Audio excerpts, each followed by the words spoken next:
que creo que saldrá mejor.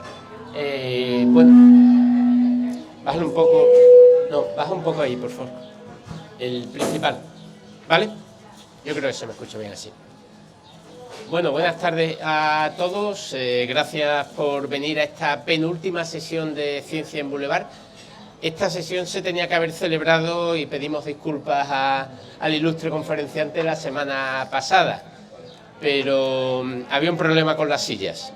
Estaba esto, o sea, en cuanto anunciamos la charla empezaron a venir gente de Alemania y de Escocia sin parar y hubo que posponerlo. Algo ha pasado ahí, ¿no? Sí, será. Bueno, a ver.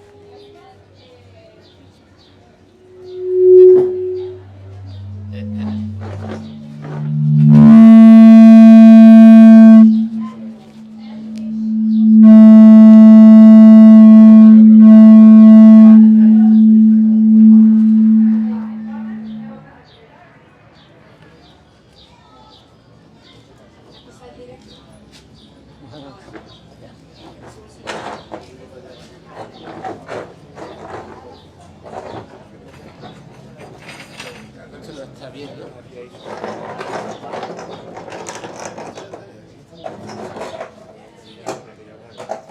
¿Dónde está pantalla completa?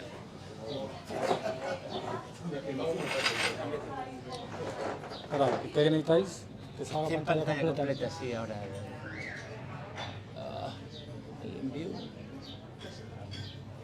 Full screen. Bueno, así. Vale, también, ¿no? Bueno, otro intento. Entonces, como decimos, le agradecemos los pequeños inconvenientes causados, pero creo que estamos así todos más a gusto. Esta es la penúltima charla. La semana que viene sí conservaremos la que estaba previsto, que es de la profesora, una profesora que tenemos visitante en el Departamento de Matemática Aplicada 1, que es una profesora de México, que de hecho es la vicepresidenta de la Sociedad Matemática Mexicana. Y ya, bueno, ya de hecho la charla también está anunciada y os invito a todos a que vengáis al final. Para los que no conozcan, aunque veo caras conocidas, la actividad de Ciencia en Boulevard, este es el 9º curso que la llevamos y bueno, podéis ver todas en la página de Ciencia en Boulevard, podéis ver todas las charlas o casi todas las charlas que se han dado, porque casi todas se han grabado, salvo que haya algunos problemas técnicos de los que hemos disfrutado también un ratito hasta ahora mismo. Por último, decir que esta es una de las varias actividades, demasiadas para la poca gente que somos, que se organiza desde el Secretariado de Divulgación Científica y Cultural de la Universidad de Sevilla. Ahí veis la enara. Y si algunos queréis estar al tanto de las actividades que organizamos, de los distintos pues yo os sugiero que o bien a Estefanía o bien a Mari le deis vuestra dirección de correo electrónico y os apuntamos en la lista de distribución y prometemos no castigar con muchos mensajes. Mandamos un boletín cada 15 días y 1 o 2 mensajes a la semana contando actividades. Esta, por ejemplo, pero no hacemos mucho más. Y entonces ya sí que a lo que habéis venido es a escuchar a José Oñorbe. Él es uno de los investigadores de los que se hace el esfuerzo por captar el talento por parte de la Universidad de Sevilla, gracias a algunos de los proyectos, de las becas que existen. Él anteriormente pues ha estado en el Max Planck Institute, ha estado también en la Universidad de California en Irvine y en Edimburgo, ¿no?, en Escocia, que debe ser el mejor sitio del mundo para estudiar física. Mi hijo estudia física en Escocia. Y entonces él es un especialista pues en algo que yo creo que a todos nos llama la atención, siendo especialista, conociendo mucho del tema o no, y es una pregunta clásica filosófica, que ¿de dónde venimos? Una de las 3 preguntas clásicas, porque es que a todo el mundo le llama la atención el origen, la formación del universo, la formación de las galaxias, y creo que sobre eso nos va a hablar un poco, pero habéis venido a escucharlo a él, entonces le damos la bienvenida, por favor. Muchas gracias. Muchas gracias. Pues sí, no sé si voy a contestar esa pregunta de dónde venimos, esa es un poquito complicada, pero voy a intentar hablar de un tema que a mí me encanta, así que hoy estoy muy contento, bueno, no suelo tener la oportunidad de hablar de este tema, es un tema en el que he trabajado los últimos años, que es la reionización del universo.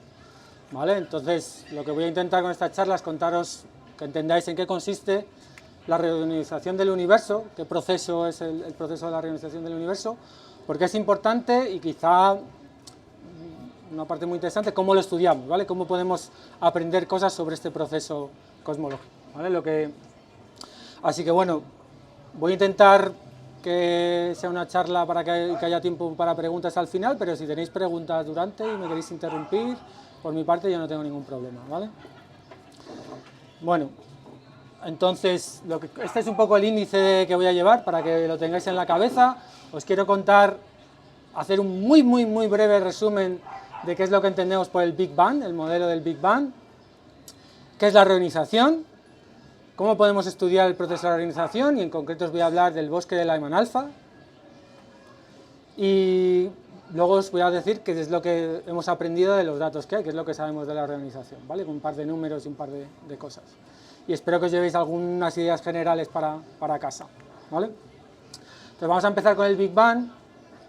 Este es mi resumen. Para esta charla esto es lo que tenéis que saber del Big Bang, este dibujito, ¿vale? La idea fundamental del Big Bang que tenéis que conocer ahora mismo es que empezamos el universo como algo muy caliente y muy denso, que poco a poco, debido a la expansión, ¿vale? Es decir, debido a que tenemos una materia limitada que se va expandiendo en un volumen, se va a ir enfriando, ¿vale? Hoy por hoy sabemos que el universo tiene unos 13,7 gigaaños, o sea, 13,710 a la 9 años, ¿vale? Y vais a ver mucho estas siglas. En general yo voy a estar hablando de tiempo y también de un número que voy a llamar Z o redshift, que es una forma que tenemos los cosmólogos de referirnos al tiempo, ¿vale? Va a ser lo mismo cuando vais a ver, si hablo de Z, siempre va a haber un tiempo al lado, es una forma que tenemos nosotros de referirnos también al tiempo, ¿vale? Bueno, entonces, del Big Bang, lo que me gustaría yo creo que hay varias cosas que quizás os suenen, pero en un primer momento tenemos una materia muy densa, muy caliente, con una energía disponible enorme, ¿vale? Que conforme se va expandiendo, vamos bajando la energía, bueno, la temperatura va bajando, y en un momento dado van a empezar a surgir las partículas que probablemente conocéis, quarks, las partículas que forman los elementos que todos conocemos. Y en un momento dado, que en concreto es unos minutos después del Big Bang, se producen las condiciones necesarias para que se formen los elementos que yo creo que todos conocéis, de la tabla periódica, ¿vale? Lo único que pasa es que las condiciones físicas que se dan durante el proceso del Big Bang, que vienen a ser el rango de temperatura en el que se pueden producir los procesos para formar núcleos y el tiempo que dura esa temperatura, hacen que solo los únicos elementos que se formen sean hidrógeno, helio y muy poquito de litio, ¿vale? Todo el resto de elementos de la tabla periódica que conocéis no existe en el universo todavía al principio, ¿vale? Y se va a formar en los procesos de evolución estelar, ¿vale? No solo se forma hidrógeno y helio, sino que se forma un 75% de la masa total es hidrógeno y un 25% es helio, ¿vale? Bien, el siguiente paso es otro proceso que va a ser nuestro final de la fase de plasma caliente, que es lo que conocemos como recombinación. El proceso de recombinación es muy sencillo, llega un momento, el universo se sigue enfriando, y llega un momento en que los átomos la situación de equilibrio era el estar ionizados, es decir, que todos los electrones de un átomo haya energía suficiente para que salgan de ese átomo fuera. Siempre en un átomo, os recuerdo, tenemos siempre un núcleo positivo y alrededor tenemos electrones que son carga negativa. Cuando hablamos de átomos ionizados, hablamos de núcleos que no tienen los electrones alrededor, ¿vale? Durante la fase de plasma caliente, una vez que se forman los átomos, todos los átomos de hidrógeno y helio y ese poquito de helio están ionizados. Y llega un momento que la temperatura baja lo suficiente como para que no se produzcan básicamente los choques de fotones que se van produciendo, que ionizan estos átomos todo el rato, y se produce la recombinación y formamos átomos neutros, ¿vale? Tenemos el universo tan vasto y tan grande como os lo queréis imaginar. De repente lo único que está compuesto es por átomos de hidrógeno, átomos de helio, tal y como los conocemos en nuestro laboratorio en la Tierra, ¿vale? Un poquito de litio y luego una serie de fotones que se dispersan, de los que no os voy a hablar hoy, pero que seguro que habéis oído, que es el fondo de microondas, ¿vale? Que es otro de los mecanismos que tenemos para estudiar los modelos cosmológicos y la cosmología, ¿vale? El universo en ese momento es muy homogéneo, pero hay pequeñas fluctuaciones de densidad en distintos puntos. Y lo que va a pasar a partir de ahí es que sencillamente la gravedad va a hacer su trabajo y las fluctuaciones, donde tenéis fluctuaciones pequeñas que son un poquito positivas, ahí va a empezar a caer más masa, y donde tenéis fluctuaciones un poquito negativas, pues de ahí se va a empezar a alejar la masa. Entonces, en esas regiones donde empieza a caer masa es donde se van a formar las estrellas, ¿vale?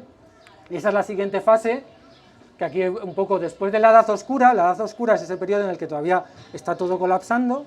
La edad oscura, tal y como la entendemos los cosmólogos cuando hablamos de edad oscura, termina cuando se forman las primeras estrellas. En el momento que se forman las primeras estrellas, vuelve a haber una fuente de radiación en el universo y digamos que el universo se empieza a iluminar de nuevo, ¿vale?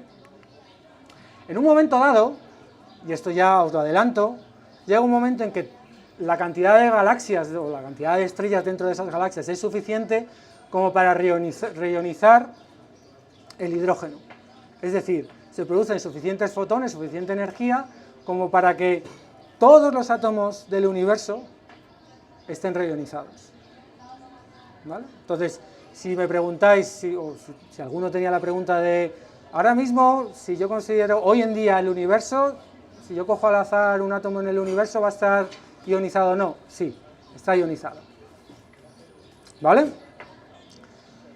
De hecho, os voy a dar unos números un poquito más precisos que está ionizado al acabar. Pero bueno, la idea de ionizar es esto que os he contado.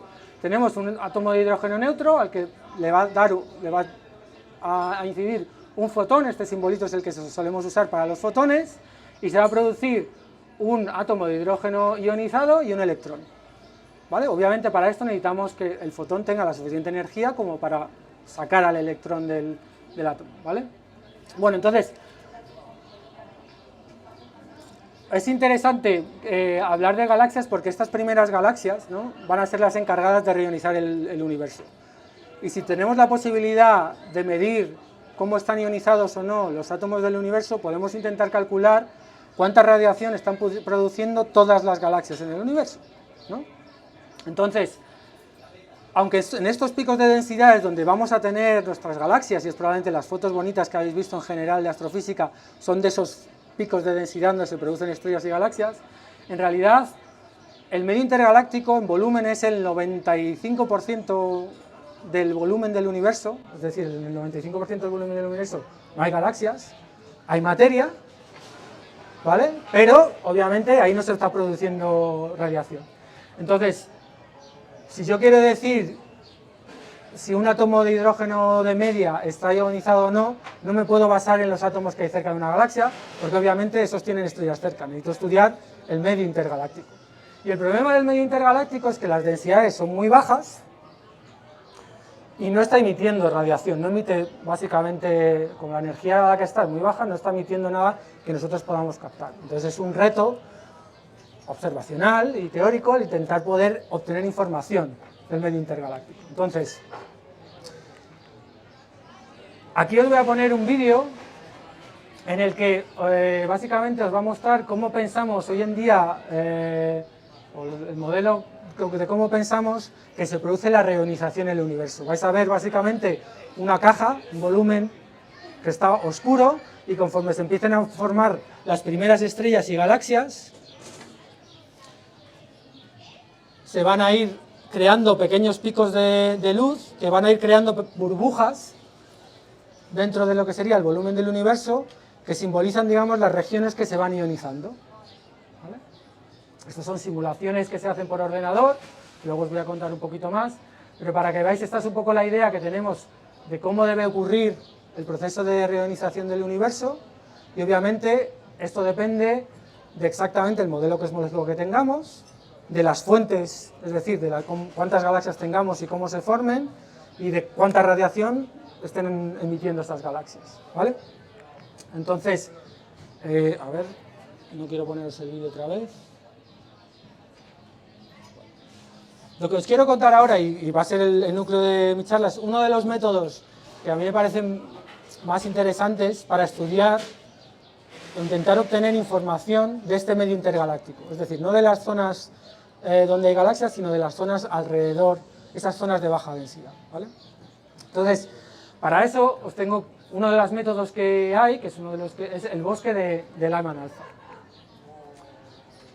Para estudiar el bosque de Lyman alfa os tengo que hacer una introducción a muchos pequeños conceptos de física que yo creo que varios de ellos los habréis visto, seguro que habéis oído hablar de ellos, ¿vale? El primero de todo es agujeros negros. No hay una charla de astrofísica si no metes agujeros negros, pues no, ¿vale? Yo creo, estas imágenes os tienen que sonar porque han estado en la tele y en la prensa últimamente por todos lados, pero bueno, recuerdo que esta es una imagen hecha por el EHT, Extremely, un telescopio, una coalición de telescopios en radio que existen, de muchos telescopios internacionales, en donde lo que se ha conseguido obtener son imágenes del disco de luz alrededor de agujeros negros supermasivos que hay en el centro, en este caso, de una galaxia relativamente cercana que es M87, y el último, que es el último que ha salido en prensa, de nuestra propia Vía Láctea, ¿vale?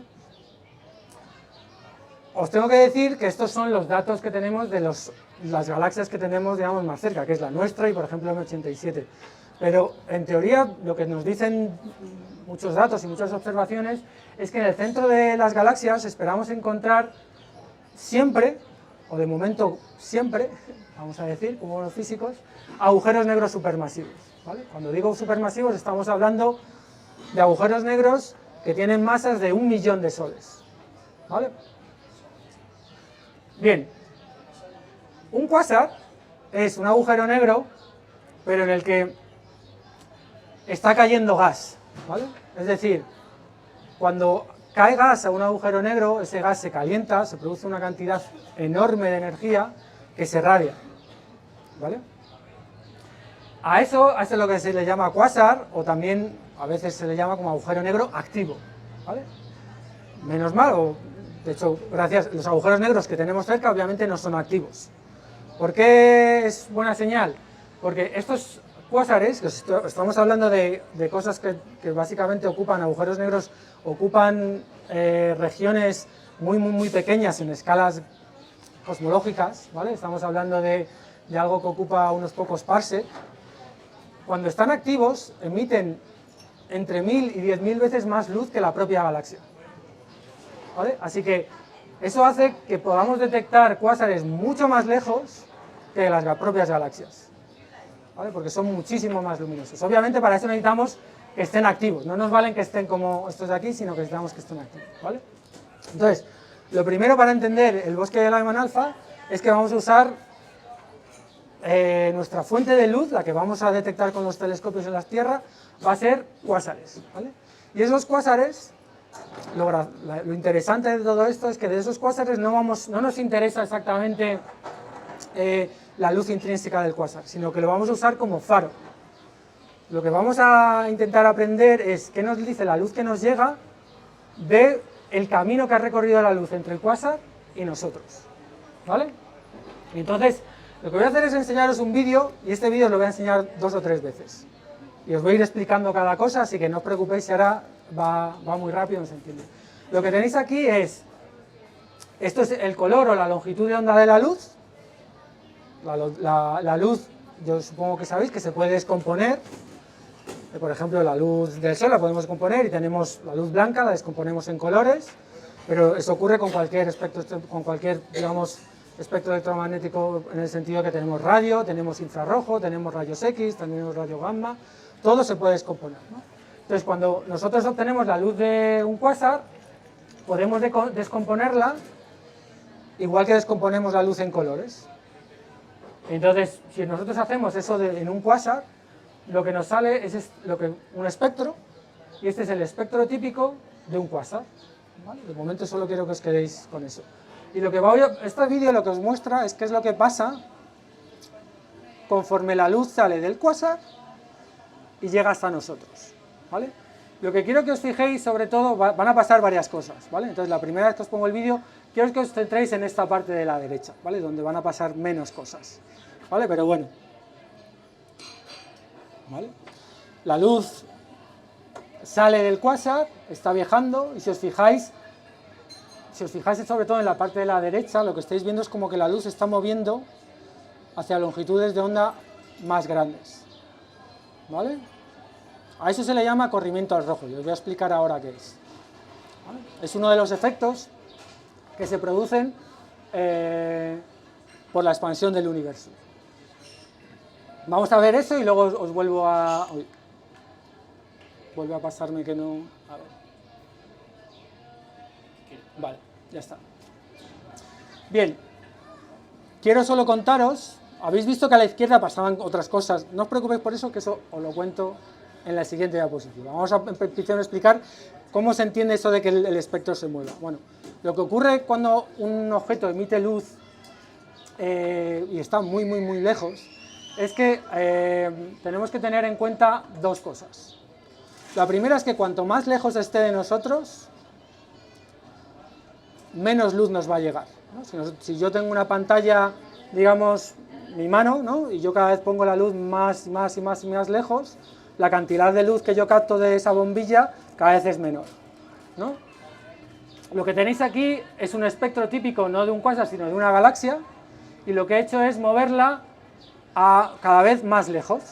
Entonces, el hecho de que el flujo, es decir, la cantidad de fotones que nos llegan, vaya bajando, o sea, el hecho de que baje, se debe sencillamente a que cada vez está más lejos y cada vez es más difícil de detectar. Pero el fenómeno que os he enseñado en el otro vídeo es el fenómeno que hace que se mueva hacia la derecha.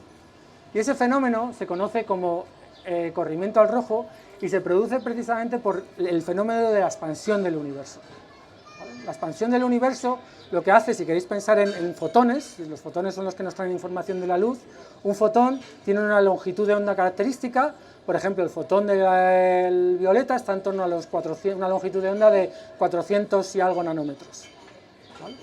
Si ese fotón sale en un sitio muy lejano, lo que produce la expansión es que esa longitud de onda se va a ir expandiendo, ¿vale? Y dependiendo de lo lejos que esté, para cuando llegue a nosotros, ese fotón ya no es de 410 nanómetros, sino que va a ser de una longitud de onda mucho más grande. ¿Bien?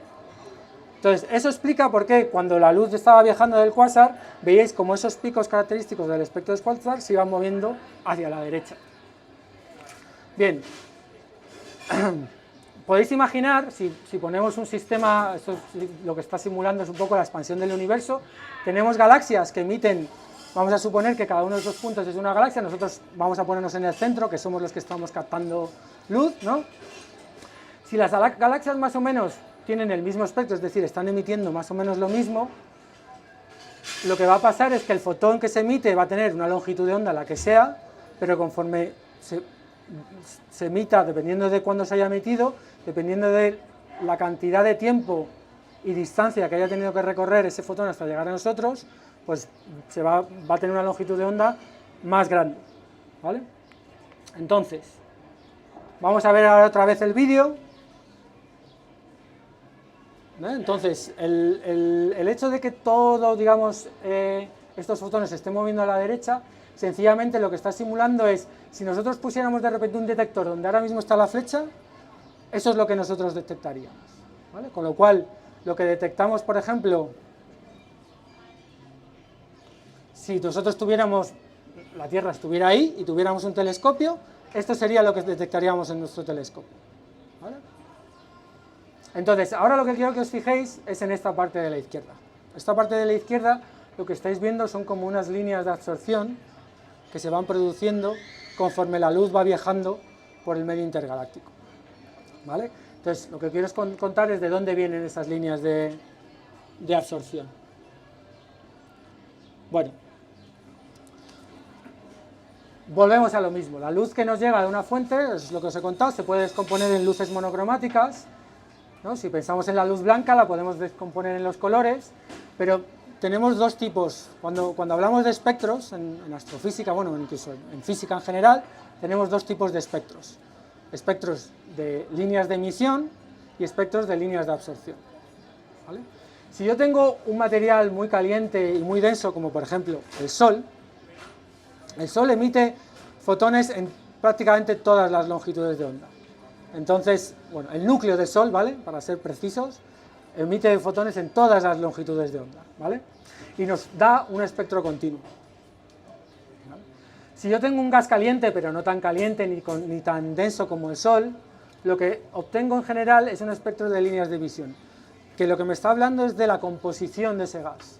Básicamente, si yo tengo un gas que está hecho de hidrógeno, los fotones que va a emitir ese gas de hidrógeno van a estar relacionados con los niveles de energía que yo tengo disponibles en ese átomo de hidrógeno, ¿vale? Entonces, de la misma forma,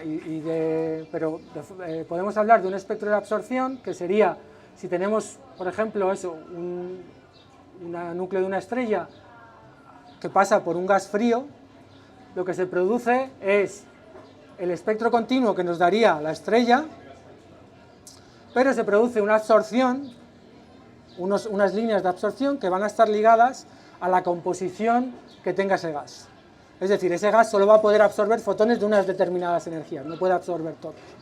Y lo bonito, o lo bueno de todo esto es que, en función de las líneas que absorba, nosotros podemos entender de qué está compuesto ese gas frío. Ya veis más o menos por dónde voy, ¿no? La idea fundamental ahora, ¿vale?, vamos a suponer que nuestra fuente es el cuásar, ¿vale?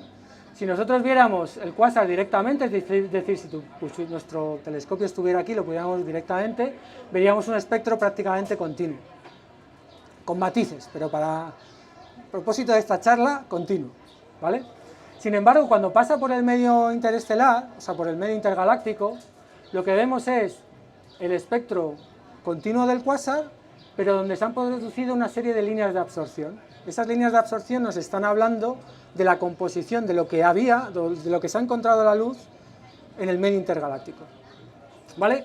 El problema de estudiar el medio intergaláctico es que si nosotros intentamos enfocar nuestros telescopios solo al medio intergaláctico, el medio intergaláctico obviamente tiene un espectro de emisión, pero es insignificante, no lo podemos detectar ni lo vamos a poder detectar de momento, varios decenas o cientos de años. Nunca se dice nunca, pero de momento con la tecnología que hay, eso es imposible, ¿vale? Entonces, la forma que tenemos de detectarlo es precisamente con un espectro de absorción. Las líneas que habéis visto del bosque de Lyman alfa son precisamente eso, líneas de absorción. Pero no solo líneas de absorción en general, son unas líneas de absorción muy concretas, que supongo que quien sepa un poquito cómo es el átomo de hidrógeno, ya va a saber a qué me refiero con el bosque de Lyman alfa. Esta es la estructura del átomo de hidrógeno, para los que no lo sabéis, no os preocupéis que no es tan complicado como parece. Esto lo único que marca son los niveles de energía a los que puede estar el electrón, ¿vale?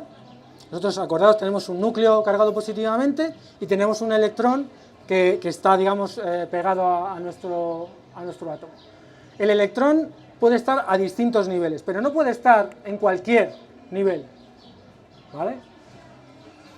A esto es lo que supongo que habéis oído hablar. Los niveles de energía de un átomo se dice que están cuantizados, en el sentido de que hay una serie de niveles donde tú puedes encontrar electrón, pero no pueden estar en cualquiera. Y estos son los niveles del átomo de hidrógeno, exactamente. Es decir, que para ionizar el átomo de hidrógeno, es decir, para coger el átomo de hidrógeno en su estado más estable y mandar el electrón lo suficientemente lejos para que ya no esté ligado, necesitamos esta energía, 13,6. Pero si tú tienes un átomo de hidrógeno o un electrón, el electrón puede bailar entre estos niveles. Y a cada uno de estos saltos, si en el salto se produce una pérdida de energía, el átomo va a liberar un fotón de esa energía. Y como el átomo de hidrógeno es el átomo que más ha estudiado y hasta la saciedad, pues cada uno de estos saltitos tiene hasta nombre propio, ¿vale? Y a los saltos justo que hay entre cualquiera de los niveles al nivel fundamental, es al que se le conoce como los Lyman, la transición es Lyman. Y en concreto la transición de Lyman alfa es la que se produce entre el nivel 2 y el nivel 1. ¿Vale? Entonces, ya veis por dónde van los tiros. Básicamente el bosque de Lyman alfa va a tener que ver con este salto que se produce entre el nivel 2 de energía del átomo de hidrógeno y el nivel 1. En concreto, la transición de Lyman alfa se produce a 1216 astros. Entonces, si cogemos esa energía y la pasamos a longitud de onda, en el mismo idioma que os he enseñado antes del espectro, lo que nosotros esperamos es que si tenemos a un átomo de hidrógeno neutro, bueno, no uno, sino muchos, y la luz va a cruzar un gas que tiene átomo de hidrógeno neutro, tenemos que encontrar un patrón que tiene que tener esta forma. Esta es la transición de Lyman alfa, esta es la de Lyman beta, la de gamma y así sucesivamente. Así que si vemos este patrón, y de hecho esto de forma un poquito más complicada es como se usan los espectros para estudiar composiciones de gases y cosas así. Básicamente en el espectro buscamos líneas de transición que sabemos asociar a átomos y a compuestos, y eso es lo que nos dice que hay algo, ¿vale? Entonces, ahora tenéis que recordar lo que os he dicho. Bueno, vale, la luz va a atravesar la luz del cuásar va a atravesar el medio intergaláctico, pero para absorberse tiene que encontrar átomos de hidrógeno. Bueno, daros cuenta que el 75% de todos los átomos, o sea, de la masa del universo, es hidrógeno.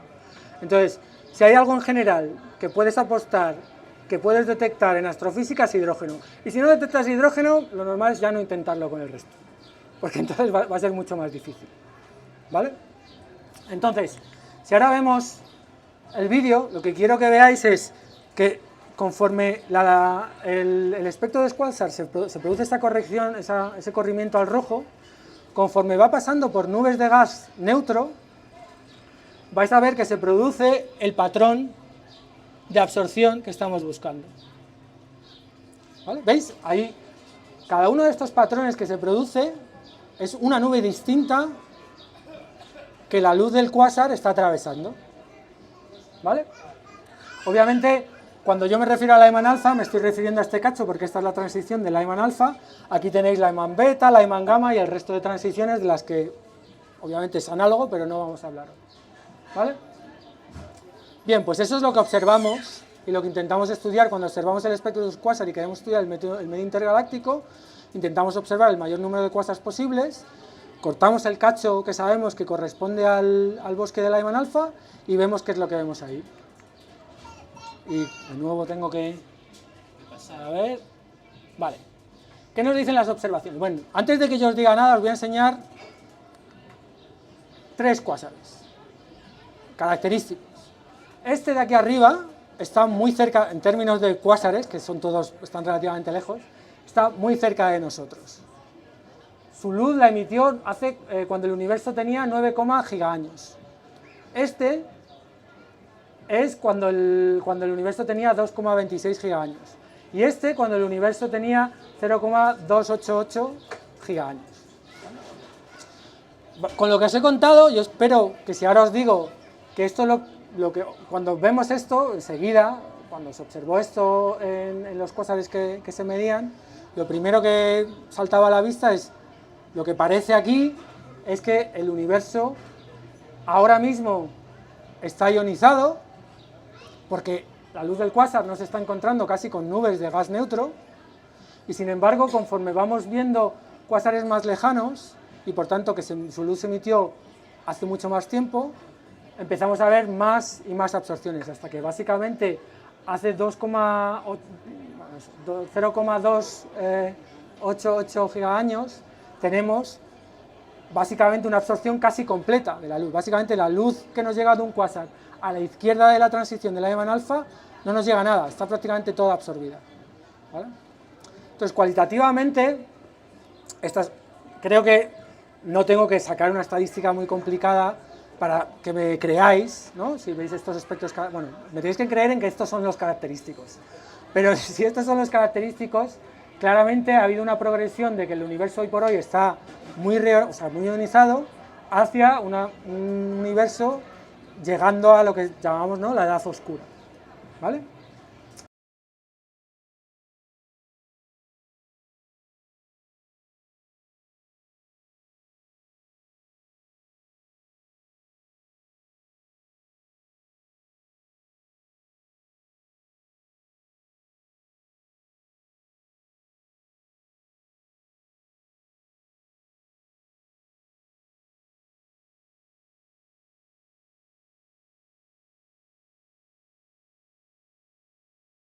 En recrear estas observaciones, pero usando simulaciones numéricas. Te cambio el micro, ¿vale? Un momentito, que creo que se ha quedado sin batería.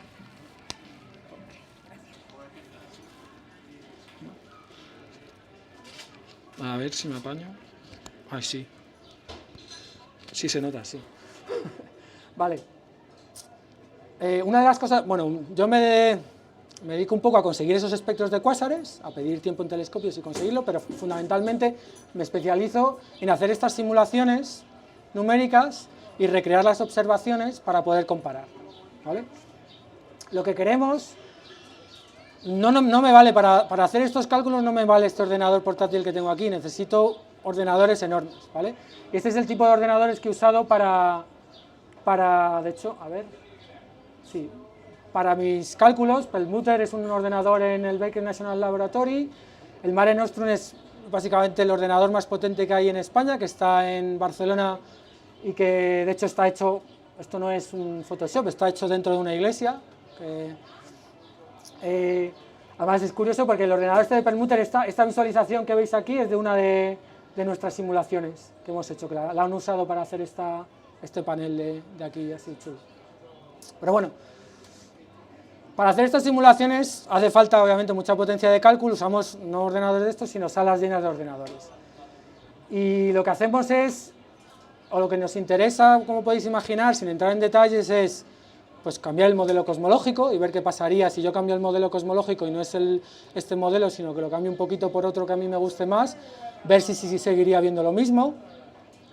Puedo ya cambiar el número de fuentes, es decir, cambiar cuántos cuásares hay, y dónde se forman y qué es lo que emiten, o el tipo de radiación que emiten las galaxias, si quiero simular la reionización, ¿no?, y ver qué pasa. Lo que veis aquí es uno de los resultados de mis simulaciones. Es lo que se conoce como un flyby, o sea, como que la cámara va viajando alrededor. Esto es el cubo de la simulación, aquí tenéis la densidad, la temperatura, y este campo de aquí, que no se ve muy bien con el fondo negro, sería el hidrógeno neutro, que al final es lo que a mí me interesa para poder recrear la observación del Lyman Alpha Forest. Yo necesito saber cuánto hidrógeno neutro tengo en el universo, ¿no? Entonces esto es un poco lo que generan estas simulaciones, y obviamente lo que hacemos es, no hacemos cosas cuantitativas, no os voy a aburrir, pero lo que hacemos es un análisis estadístico de los datos. Para los que estén familiarizados, espectros de potencias, funciones de correlación, todas las cosas matemáticas aburridas realmente tienen mucha utilidad, pero no voy a entrar en eso hoy. Lo único que os voy a dejar ya es con dos números, ¿vale? Quiero que os voy a dar dos números sobre lo que os he contado. El primero es que penséis, quiero que penséis, de cada millón de átomos, hoy en día, de cada millón de átomos de hidrógeno que hay que tenéis en el universo, ¿cuántos creéis que no van a estar ionizados, es decir, que tienen el electrón? Pensar un número. Pero cada millón, os estoy diciendo. Este es el número, ¿vale? 0,0004%. ¿Vale? Es decir, que en el universo de cada millón de átomos hay 4 que son neutros. ¿Vale? Eso obviamente implica muchas cosas, implica que hay muchos fotones que son capaces, disponibles en el universo, que son capaces de ionizar el hidrógeno, ¿vale? Y nos está hablando de cuántas galaxias hay en el universo, que están emitiendo esas galaxias, o sea que es muy interesante. El otro número con el que quiero que os quedéis es este, que es 1 gigaaño. 1 gigaaño es el tiempo que hoy por hoy, más o menos calculamos, que acaba la edad oscura. Es decir, ¿os acordáis que os he enseñado ese panel en el que evolucionaba el universo en el tiempo? Básicamente seguimos estudiándolo y nos peleamos por cada año arriba, año abajo, pero en números redondos hoy por hoy el número redondo que nos dan los datos es que al pasar 1 gigaño ya había suficientes fotones en el universo, o sea, había suficientes galaxias y fuentes de fotones que ionizan el universo, como para poder decir que básicamente el 99,9% de los átomos del universo estaban ionizados, ¿vale? Y nada más, 3 ideas que espero que os llevéis a casa. La primera, que la reionización cosmológica es un proceso predicho en el modelo del Big Bang, en el que la materia, en este caso mayormente hidrógeno y helio, es reionizada después de la edad oscura, ¿vale? Es un proceso muy interesante del que se puede aprender muchas cosas.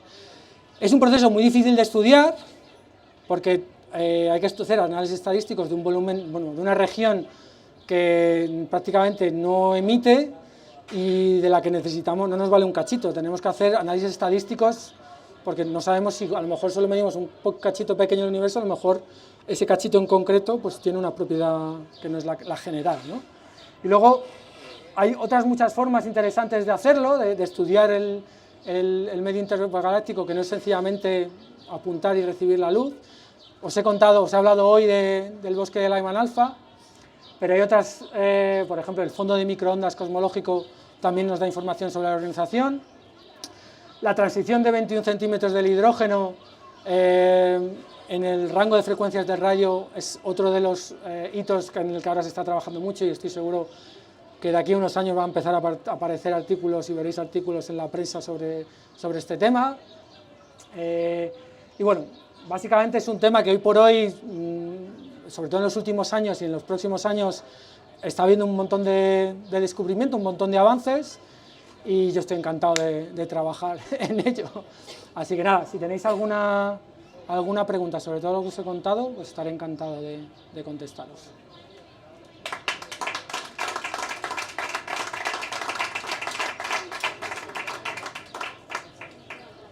¿Alguien tiene alguna pregunta, alguna duda, alguna...? Dime. Bueno, dame una de una en una, ¿vale? Y así, porque si no se van mezclando.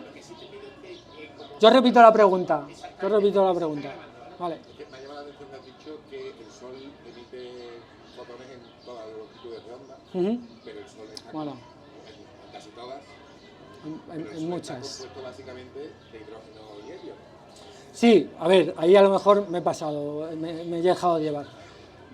A lo que quería decir, que quizás al simplificarlo Bueno, perdón, repito la pregunta. Me pregunta que he dicho durante la charla que el espectro que el Sol emite en todas las longitudes de onda, y que, bueno, que el Sol está compuesto por hidrógeno y helio, y que no entiende muy bien cómo puede emitir en todas las longitudes de onda si está compuesto de hidrógeno y helio. Es una muy buena pregunta. Voy a matizar un par de cosas. La primera, cuando me refería a que el Sol radia en todas las longitudes de onda, lo que quería decir, que quizá al intentar simplificar la idea, es que el núcleo del Sol, donde se está produciendo la fusión, radia como un cuerpo negro, es el fenómeno, digamos, físico que hay que mencionar, y que entonces emite un rango continuo de energías, ¿vale? Es decir, no es que emitan todas las longitudes de onda, desde rayos gamma hasta el radio, pero en el rango en el que emite, que es un rango muy amplio, emite de forma continua, ¿vale? Luego, en relación a lo que decías de la composición, date cuenta que yo he puntualizado, si la materia está densa y muy caliente, no se me genera el mismo espectro que si la materia, no sé si voy a llegar fácil por aquí. Voy a ponerte este ejemplo, mira, aquí. A ver, lo he vuelto loco, vale.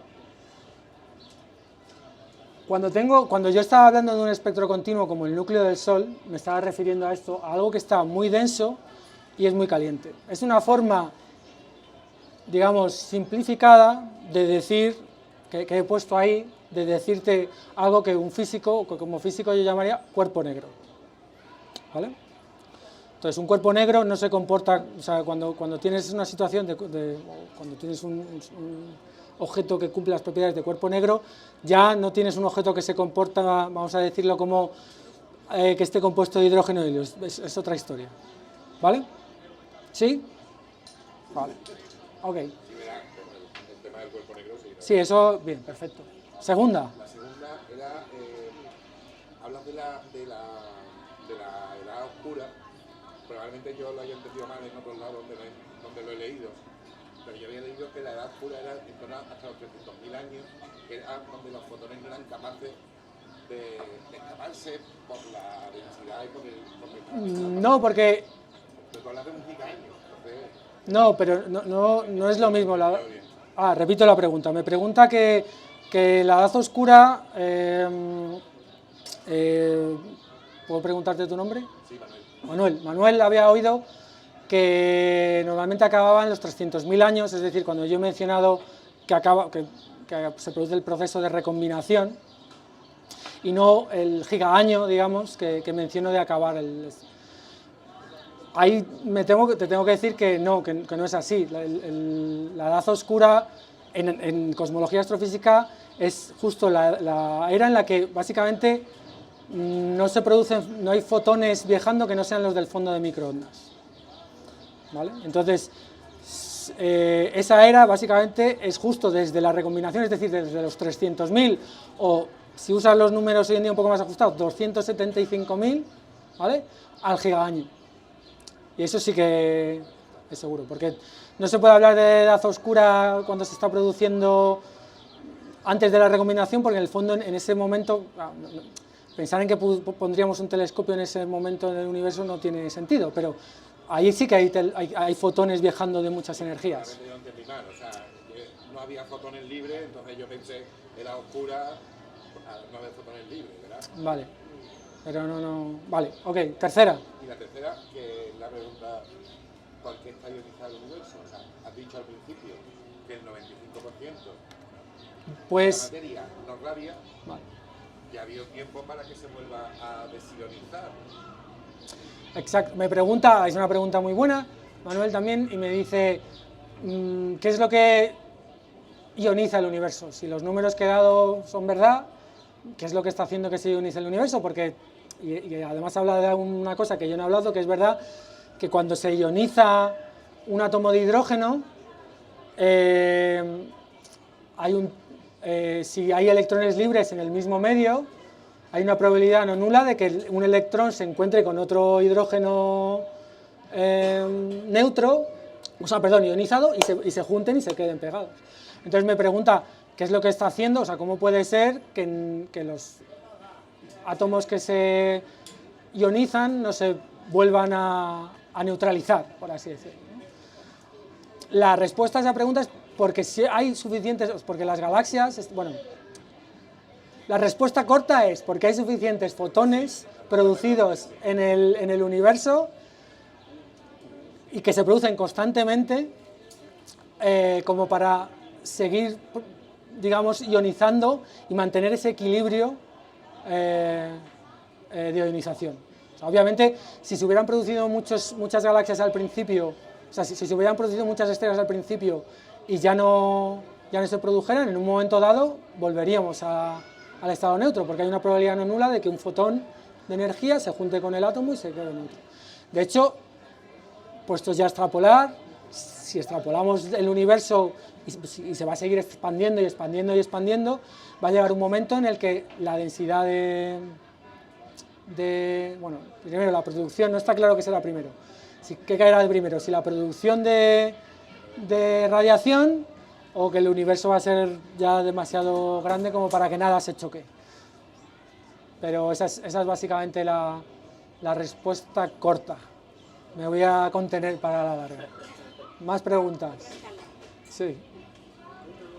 Dime. A ver, a la hora de contar el proceso del Big Bang, más un poquito. El proceso, perdona, Del Big Bang. Vale. Sobre todo en su etapa inicial, porque has dicho que la mayoría de átomos eran de hidrógeno, pero que también había de helio y un poquito de litio. Sí. Después nos ha hablado de la etapa oscura y de la primera formación de electrones. A lo mejor porque yo tengo mi formación muy mal de lo que había dicho. ¿Cómo se producen átomos de helio si llega a producirse? Vale, me pregunta, ¿tu nombre es? Mario, porque Me pregunta Mario sobre la nucleosíntesis cosmológica. Me dice, yo he dicho que se ha formado hidrógeno y helio. Y me pregunta cómo puede ser que se forme helio sin que haya estrellas. Bueno, ¿sin que las veamos? Bueno, voy a contestar a la primera pregunta, luego la veamos, luego me lo matizas porque eso ya no lo... Porque en realidad lo que tú tienes que pensar es, no tengo la gráfica, pero tenemos un especialista ahí que seguro que te puede... no, eres tú, no mires para atrás. Pero la idea fundamental es que lo que tú tienes es, en el Big Bang, en un momento dado, bueno, primero tienes quarks, tienes partículas de muy alta energía, la temperatura va bajando, tienes un plasma muy caliente. Lo bonito del modelo cosmológico, de la nucleosíntesis cosmológica, es que hay un periodo de tiempo muy concreto, para cualquier modelo que tú tengas, en el que se dan las condiciones justas de energía disponible y probabilidad de choque para que, digamos, se produzcan elementos más allá del hidrógeno, ¿vale? Y ese periodo de tiempo, en contra de lo que puede parecer, es muy corto, porque llega un momento en el que, digamos, o bien no tienes suficiente, o bien antes tenías demasiada energía como para que fuera estable, o llega un momento en el que el volumen ya es demasiado grande como para que se produzcan esos choques a la energía apropiada de forma correcta. Entonces, para entender por qué se forma hidrógeno o helio y no nada más durante la nucleosíntesis cosmológica, tienes que entender las energías de levadura de cada uno de los átomos. Que eso, si haces física o química, lo puedes ver, pero si buscas esto en Google, pones energía de ligadura de los átomos. Y te va a salir una tabla para todos los átomos y vas a ver que hay un salto cualitativo muy significativo entre, si tú empiezas con los átomos, vas a ver hidrógeno, helio, litio, y luego hay un salto muy grande. Ese salto grande, que básicamente viene de la física atómica, ¿vale? Y la física nuclear, que por eso he dicho que tenemos un experto por ahí, es lo que hace que durante las propiedades que se dan en el proceso del Big Bang hagan que se pueda formar, obviamente se forma hidrógeno, porque eso es lo que se forma más fácil, pero la cadena de reacciones que se tienen que dar para que se forme helio y que se quede estable no son tan sencillas, y solo hay un periodo corto de tiempo en el que se producen. Imagínate, para el litio tiene que darse la cadena del helio y además una serie de cadenas que formen el litio, y si quieres ir al siguiente, más y más. Y eso es lo que hace, si tú lo metes, igual esto se mete en un ordenador y básicamente metes tu modelo cosmológico, cada modelo cosmológico predice cuál es la abundancia exacta de elementos que tiene que haber. Si tú quieres, no sé, si tus datos te dicen que no hay helio, por ejemplo, pues eso estaría hablando de que el modelo cosmológico el periodo de tiempo en el que se podía formar el helio ha sido muy corto. Pero lo que nos dicen los datos y la composición de las estrellas, digamos, que observamos cuando podemos estudiar la composición de las estrellas, la composición del medio intergaláctico, podemos estudiar cuál es la composición, qué cantidad de hidrógeno o helio hay en el medio intergaláctico, lo que nos habla es de estos números, un número que coincide además con el del modelo cosmológico, que es un 75%, a ver, si te pones ya fino, no es 75 exacto, pero es un 75% de hidrógeno y un 25% de helio. Y el hecho de que para formar más necesitamos llegar que se produzcan los fenómenos de fusión en las estrellas, que entonces ahí sí, ahí tienes ya digamos que vuelves a reproducir la situación física que tenías en el Big Bang, en el núcleo de una estrella, pero ahí tienes ya tiempo para hacer. ¿Te ha aclarado? Tenía asociada a la creación del helio a la creación de la estrella ya en sí. Y el proceso que no se... El problema, bueno, a la hora de medir, obviamente luego en las estrellas también se produce helio. O sea, luego las estrellas queman hidrógeno, queman hidrógeno para producir helio, queman helio para producir y así, ¿no? Pero, o sea, que es verdad que luego además las estrellas producen helio, pero hay una, digamos, abundancia primordial que todo el mundo también, eso también es otra charla, todo el mundo intenta buscar, todos los astrofísicos intentan buscar ideas súper finas para ver cómo se puede medir, porque obviamente si tú lo intentas medir en una estrella directamente vas a estar contaminado precisamente por lo que tú has dicho, porque las estrellas producen helio y tal, entonces nunca sabes si tú estás midiendo la primordial o la que ha pasado en... ¿Sí? ¿Más preguntas? No sé cómo vamos de tiempo. Yo te iba a preguntar por tu trabajo, por las simulaciones. Ajá. Que no sé si la escala de las simulaciones es todo el universo y luego lo que busca es sacar la densidad de hidrógeno a partir de los datos de la imagen. Lo que me preguntan ahora es, bueno, Pablo, me pregunta sobre mis simulaciones y me pregunta que exactamente cómo son mis simulaciones, si lo que estoy simulando es como todo el universo, y de ahí intento sacar como la densidad y a partir de la densidad pues intentar ver cuál es la fracción de hidrógeno neutro. La respuesta corta es sí. Tienes buena intuición en lo que hago. Básicamente lo que yo hago es intentar recrear no el universo, sino un cacho lo suficientemente grande del universo para que sea estadísticamente significativo, con la suficiente resolución como para que los procesos físicos que son importantes pues los pueda recoger digamos, conforme va evolucionando. Y en mis simulaciones, obviamente, lo que tengo que simular es la evolución de la densidad, pero además es muy importante incluir todos los procesos que producen o que pueden alterar la temperatura del gas. Hay una serie de procesos, o sea, nosotros de momento hemos hablado sencillamente de densidad y de abundancia pero no se menciona nada, por ejemplo, la temperatura a la que está este gas, ¿vale? Eso, otra charla.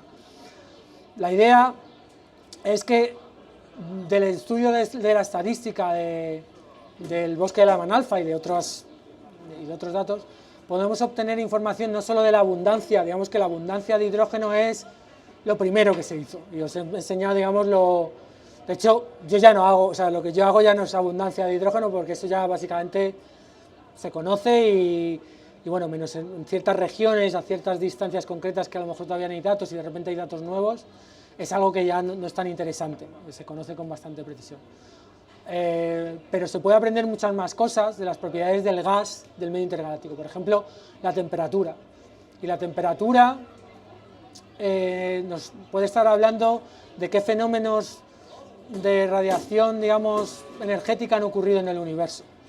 O sea, no solo, digamos, ya no solo nos está hablando de cuántos fotones hay disponibles para ionizar el hidrógeno, sí que nos puede dar información exactamente de cuánta energía ha absorbido el gas del medio intergaláctico, y esa energía tú puedes empezar a hacer números y empezar a decir, bueno, ¿y de dónde sale toda esta energía? ¿Eso cuadra con la energía que sale de las galaxias o necesito algo más? ¿Necesito los cuásares? O sea, entonces, al final hacemos eso y luego la otra cosa que se hace son estudios estadísticos puros de la distribución de la densidad, es decir, esas líneas del bosque de Lyman alfa no solo me dan información de la cantidad de hidrógeno neutro o ionizado que yo tengo, sino que además me dan una idea de la distribución de la materia en el universo, ¿vale? Cuándo tengo una región densa, cuándo tengo una región menos densa, cómo de común es tener una región densa, cómo de común es tener una región menos densa.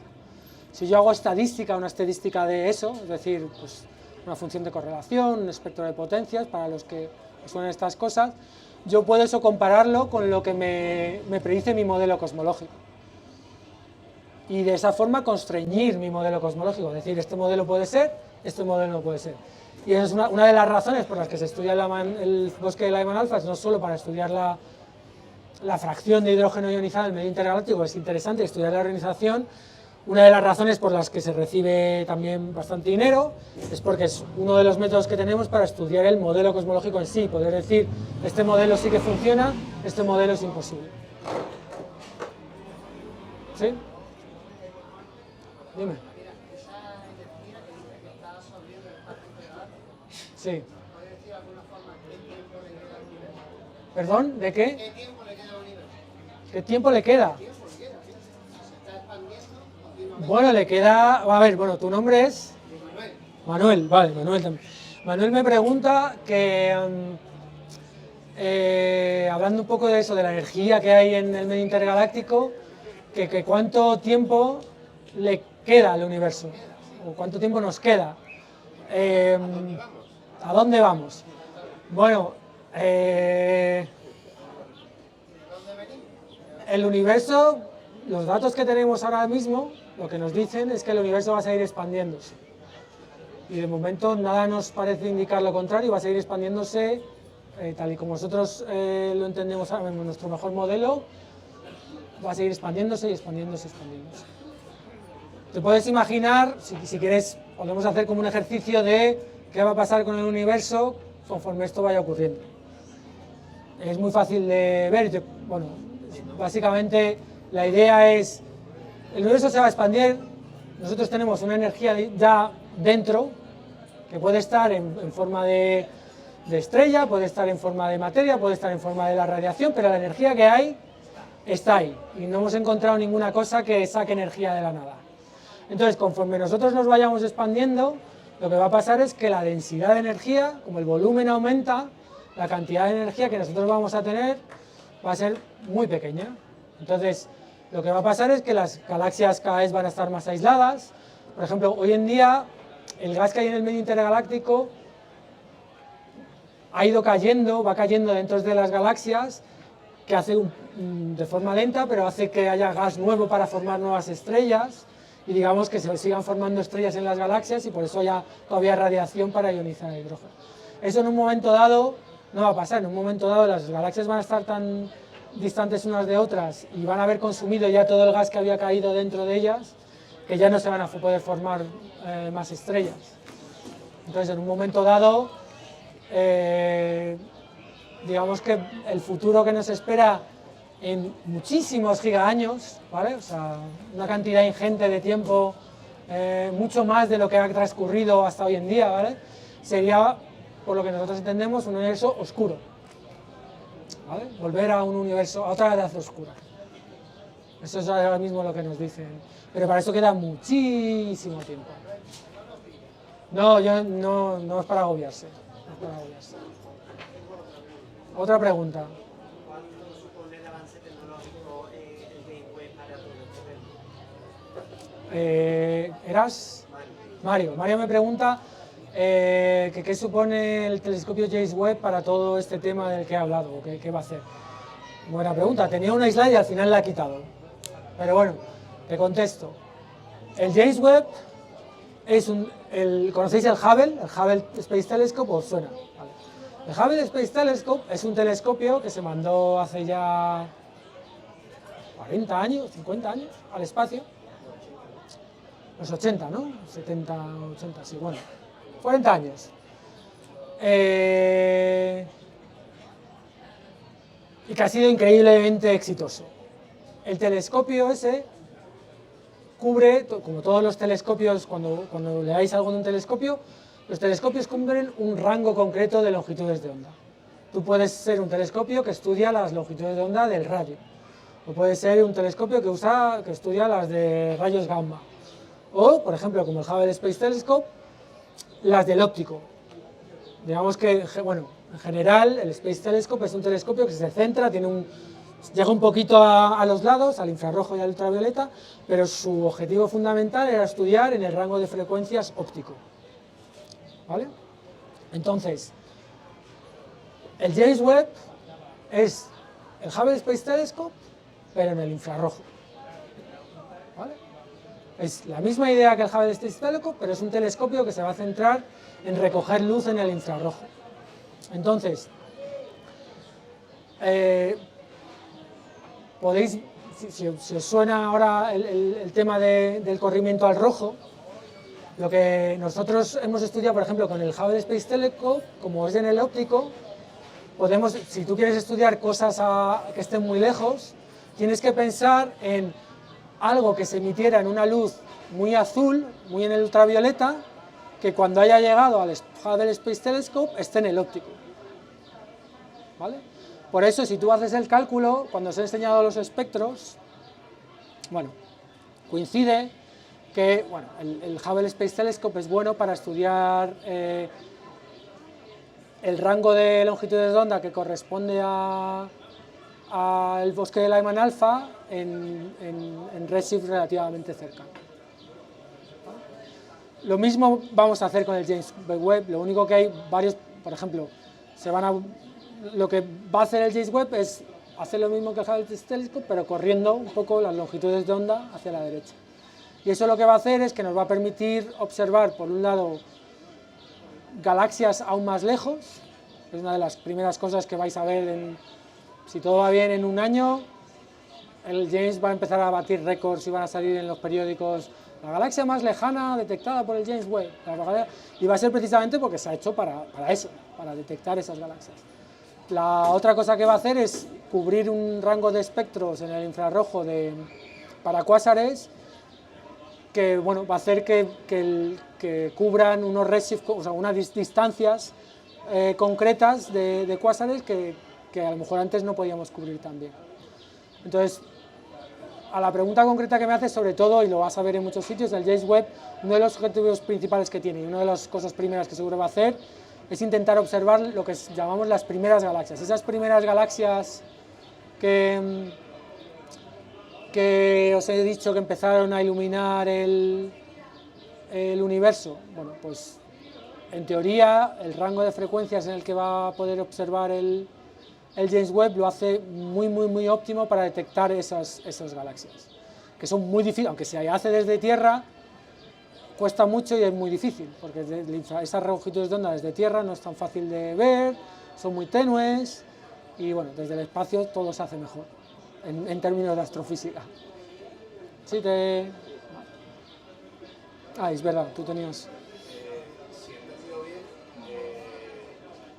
he entendido que solamente se estudia la absorción en la luz que causa el hidrógeno, porque las demás son demasiado complicadas como el porcentaje es tan pequeño, ¿no? Respecto a lo que hay en el total, pues he entendido que se expresa. ¿Cómo es entonces cuando se nos dan estos datos de la composición de atmósferas de exoplanetas, que se nos dan de diferentes elementos y que se estudia mediante el espectro? Sí. ¿Cómo va esto? O sea, quiero vale. aprovechar que estás aquí, Sí. siempre que llega esta información me lo pregunto. ¿Y eres? Carlos. Carlos me pregunta cómo puede ser, cuando yo estaba hablando de las líneas de absorción de Lyman alfa, el bosque de Lyman alfa, he dicho que se hace en hidrógeno porque obviamente es el elemento que más hay y el resto es muy difícil y que prácticamente no hay en el medio intergaláctico y tal. Y que entonces, si eso es así, ¿cómo se estudian las composición de atmósferas estelares de los exoplanetas? Vale, en realidad date cuenta que cuando yo estaba hablando de que solo estudio el bosque de Lyman alfa con el hidrógeno, estoy hablando del medio intergaláctico, claro. Pero cuando digamos, astrofísicos no es mi especialidad, pero cuando los astrofísicos estudian los planetas, lo que hacen es la misma idea, ponen una fuente de luz detrás, que siempre va a ser una estrella, aunque ahora se está intentando hacer con más cosas, y cuando pase el planeta, digamos, justo de tal forma que el planeta no llegue a ocultar la luz de la estrella, sino que básicamente atraviese la atmósfera del planeta, tú vas a detectar unas líneas de absorción que van a estar asociadas a la composición de la atmósfera de esos planetas. La respuesta corta a esto es que obviamente la abundancia de elementos en una estrella o en un planeta no tiene nada que ver con el medio intergaláctico. Básicamente el medio intergaláctico es una zona en la que casi no han llegado metales, porque en teoría son las zonas estas que están lejos de las galaxias y de la formación de estrellas, y digamos que mantienen una abundancia muy cercana, no del todo, pero muy cercana a lo que sería la abundancia primordial. Si tú te vas a un planeta es todo lo contrario, un planeta precisamente se forma a la hora de cuando se forma, tal y como pensamos que se forman planetas, se está formando cuando se forma una estrella, justo la materia que es un poco más pesada es justo la que cae en estos discos protoplanetarios que se forman en la formación estelar, que son los que dan lugar a los planetas. Entonces esos discos protoplanetarios favorecen que haya unas abundancias que no tienen nada, bueno, esos discos planetarios, y dependiendo de dónde esté situado el planeta, como de lejos o cerca de la estrella, favorecen unas abundancias u otras. Pero obviamente hay muchos más, vamos a llamarle, por ejemplo, me estoy resistiendo pero tengo que decirlo, en astrofísica decimos hidrógeno, helio y metales. El resto, no diferenciamos el resto porque es hidrógeno, helio y metales. Entonces, obviamente en un planeta va a haber muchísimos más metales, o sea, es decir, elementos de la tabla periódica que no son hidrógeno y helio, carbono, nitrógeno, todo eso, mucho más, va a ser mucho más abundante, porque igual que en la Tierra es mucho más abundante. Pero que aunque sea más complejo, sí que se puede estudiar. Sí, es exactamente la misma idea, lo único que pasa es que tú tienes una fuente distinta de luz, o sea, no es un cuásar, tienes una estrella, está mucho más cerca, y además tienes que básicamente tomar datos para entender el espectro de la estrella con y sin la atmósfera del planeta. Y lo que haces es que miras qué líneas hay cuando estaba, líneas cuando no hay estaba, y dices, ah, pues mira, parece que en la atmósfera de este planeta hay líneas de, yo qué sé, de un compuesto, pues ahora por ejemplo, que si los fosfatos o agua, ¿no? Es que es siempre lo que, algún trazador de agua en la atmósfera de un planeta. Pues se buscan líneas concretas de absorción en el espectro que nosotros sabemos por el laboratorio de la Tierra que coinciden con la molécula de agua. ¿Más preguntas? O yo ya está. Vale. No, encantado. A mí me gusta hablar de esto, así que... muchas gracias.